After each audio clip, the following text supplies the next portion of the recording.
لمبی چوڑی باتیں کرنا، اس میں جھوٹ کی آمیزش کا ہو جانا،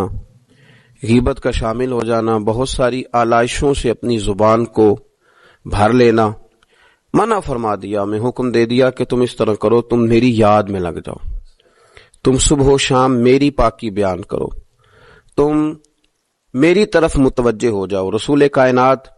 صلی اللہ تعالی علیہ وآلہ وسلم کی بارگاہ عالی مرتبت میں، عزت و عظمت میں ایک بوڑھے صحابی حاضر ہوئے اور عرض کی، یا رسول اللہ صلی اللہ تعالی علیہ وسلم، میں بڑی دور سے آیا ہوں، پتہ نہیں دوبارہ آپ کی زیارت مجھے نصیب ہو سکے کہ نہ ہو سکے، یا رسول اللہ صلی اللہ علیہ وسلم مجھے کوئی ایک ایسی بات ارشاد فرما دیں کہ جو مجھے کفایت کر جائے، یعنی اس سے میری دنیا بھی بن جائے اور میری آخرت بھی بن جائے، ایک بات۔ تو نبی پاک صلی اللہ علیہ وسلم نے فرمایا، تیری زبان ہر وقت اللہ کے ذکر سے تر رہنی چاہیے، یہ بات تجھے کفایت کر جائے گی، تیرا فائدہ کر جائے گی، دنیا اور آخرت میں تجھے نفع دے جائے گی۔ اسلام نے ہر وقت ذکر الہی کا حکم دیا، سونے کے وقت کی دعا بھی سکھلائی، اٹھتے وقت کے الفاظ بھی سکھائے۔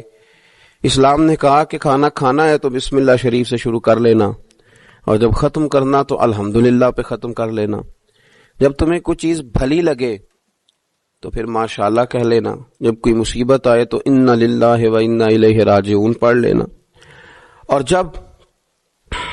سیڑھیاں چڑھنے لگو تو اللہ اکبر کہا جائے، اور اونچائی سے اترنے لگو تو سبحان اللہ کہا جائے۔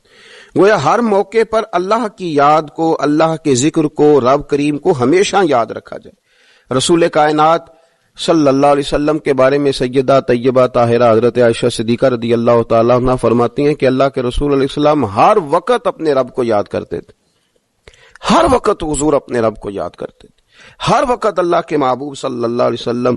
کی زبان اطہر پر اپنے رب کریم کا ذکر رہتا تھا۔ تو کثرت کے ساتھ ذکر کرنا اور ذکر کو اپنی طبیعت کا حصہ بنا لینا۔ آپ کتاب و سنت کا جب مطالعہ کرتے ہیں تو آپ غور فرمائیں کہ نبی پاک صلی اللہ علیہ وسلم نے مختلف صورتوں کے فضائل بیان کیے، پھر نبی پاک علیہ السلام نے اللہ کے مختلف اسماء کا، مختلف ناموں کی فضیلت بیان کی۔ فرمایا جو آدمی سبحان اللہ کہتا ہے اسے 30 نیکیاں ملتی ہیں، اور جو تسبیح فاطمہ ہی پڑھ لے رضی اللہ تعالی عنہا، تسبیح فاطمہ یعنی 33 بار سبحان اللہ، 33 بار الحمدللہ، 34 بار اللہ اکبر، جو شخص یہ پڑھ لے اس کے گناہ سمندر کی جھاگ کے برابر بھی ہوں۔ سمندر کی جھاگ کون ماپے گا کہ سمندر کہاں سے چلا اور کہاں پہنچا؟ تو فرمایا سمندر کی جھاگ کے برابر بھی اگر اس کے گناہ ہوں گے، اتنا بڑا پاپی بھی ہو، تو یہ اللہ کا ذکر کرنے کی برکت سے، تسبیح فاطمہ پڑھنے کی برکت سے اللہ اس کے گناہوں کو معاف فرما دے۔ تو حضور سید عالم صلی اللہ تعالی علیہ وسلم نے ذکر کی فضیلت بیان کی۔ نبی پاک صلی اللہ علیہ وسلم نے بہت سارے اسماء تھے جن کی عظمت، عزت، رفعت بیان کی، فرمایا اس کے ساتھ اللہ کا ذکر کرو۔ صورتوں کے فضائل بیان کی۔ ہمارے ہاں میں نے دیکھا ہے کہ بعض واعظین اور بعض نقیب حضرات یا بعض ایسے لوگ جو بات کرتے ہیں تو اگر ان کی بات توجہ سے نہ سنی جائے تو وہ خود کئی دفعہ کہہ دیتے ہیں کہ میری بات ضائع نہ کر دینا، میرا جملہ ضائع نہ کر دینا۔ وہ سمجھتے ہیں کہ یہ بڑی اہم بات تھی جو میں کرنے جا رہا ہوں، اور کئی لوگ آپ ان کی بات توجہ سے نہ سنیں تو ان کے چہرے پر اظہار ناراضگی نمایاں ہو جاتے ہیں کہ یار میں بات کر رہا تھا، اس بندے نے توجہ ہی نہیں کی۔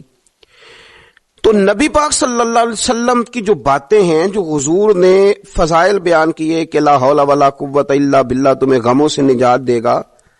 اور نبی پاک صلی اللہ علیہ وسلم نے یہ جو فضیلت بیان کی کہ جب تم کہتے ہو سبحان اللہ و بحمدہ سبحان اللہ العظیم، تو زمین آسمان کے درمیان جتنی جگہ ہے اتنا اللہ تمہیں اجر کا بھر کے جو ہے وہ عطا فرماتا ہے اپنے فضل سے۔